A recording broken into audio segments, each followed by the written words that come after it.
how do we explain a situation where Nigerians are still groping in uncertain figure of Nigeria's true population without any forensic backing? While the Nigerian Population Commission puts Nigeria's figure at 200,600,000 with an annual population growth rate of 3.2% and a 12-year interval from the last census conducted in 2006. Would this be a credible fact sheet for national planning? As some experts argue that this projection is not acceptable and would rather opt for a proper census exercise. You can send us your comments on our social media platforms. With Nigeria's population projected to become the third most populous country in the world, how do we address the manpower and infrastructural gap to achieve an optimum population? In putting this into proper perspective, we had a chat with the Director General of the National Population Commission, Dr. Bello Gaji Ismail. Join us in this interview. The population that was quoted and was said by my chairman when he was at the UN is the current projection by the Commission of what it is, the current population of our country. The projection is based on the 2006, which is the last census that was conducted. Recall that we have not had any census since that time.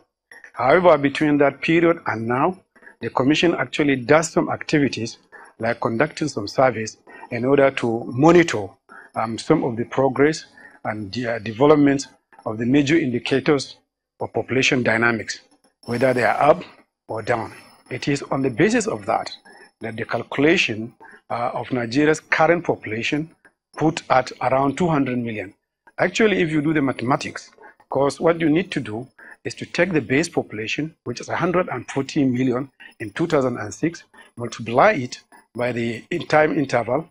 The time interval between 2006 to 2018 is 12 years times the growth rate, and the growth rate is 3.2. You can do it on your own. You will find that it is 200 million plus 600,000. But what we need to know is that these are projections, and in projections you have to make a provision for a margin of error of minus or plus. I think this is where we are, and actually that is the position of the Commission, and that is the current reality of our country. That leads me to say that one of the questions that I anticipate will come is that as it is, Nigeria is the 7th most populous country on the planet. Also, it is one of the most diverse countries among the 7th most populous countries. The others being India, China, the USA, Indonesia, Pakistan, I think Brazil, and Nigeria. In that order, for us in Nigeria, it has a lot of implications. Experts are worried that the outcome of the current national population figure is based on mere projections. The National Assembly is also moving that there should be a credible, proper census. So now, how can we have an effective national planning without a concrete census? Since the last census exercise was conducted in 2006, so that's almost close to 2 decades. But as we said, projections is allowed in the literature. You can do projection, but what is recommended by the United Nations is to conduct census every 5 years or every 10 years. Ideally, we should have conducted the census of this country in 2016. But don't forget, the present administration came on board in 2015 when we had elections, and there was no way any administration can combine election plus census at the same time. So that is why it was not done, I guess, in 2016. Plus, of course, the economic factors. Don't forget, around 2016 or so, the oil from which the country gets its foreign exchange dropped from $110 per barrel to somewhere about between 35 to 40 barrels per barrel. That has a lot of implication, and census is a costly exercise. So on the basis of those, and on the basis of the reality, there was no way any administration could embark on that. We understand that the cost of the national population census is pegged at 272 billion. Could you give us a breakdown of this, an outline of how you intend to go about this? As I alluded to you, the census is one of the biggest, if not the biggest, peacetime activity of the mobilization of men and material for an activity. And therefore, census, unlike, for instance, conducting election, is that we have to count every individual that is within the territory of Nigeria.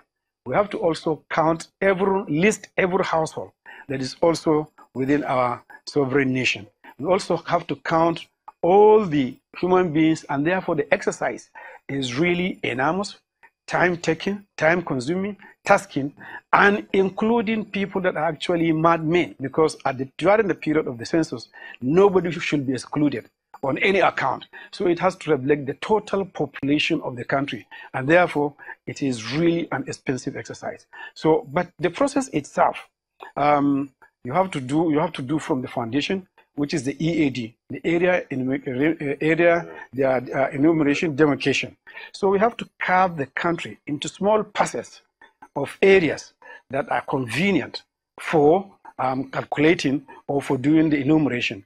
And it is only after that is done that we add up. And therefore, if you look at that in terms of logistics, in terms of materials, in terms of resources, in terms of time that is involved, in terms of materials like computers and what have you, in terms of allowances of the functionaries that will do that, if you add that, and looking also at the size of the country, we are dealing with 37 states of the Federation, 774 local governments, and the entire households within the country, 272 billion perhaps. That was the figure that we gave 2 years ago. With some changes in inflation and what have you, the figure may even not be realistic right now. Will you be deploying ad hoc staff in your exercise? Sure. Presently, that was why I told you we have done presently, out of the 774 local governments, we have covered about 110 or thereabout, and that are cut across. The reason why we are doing this in piecemeal is a function of the resources that are made available to us. If we have the resources that we need at a go, it means that all we have to do is to cover the entire country at one go.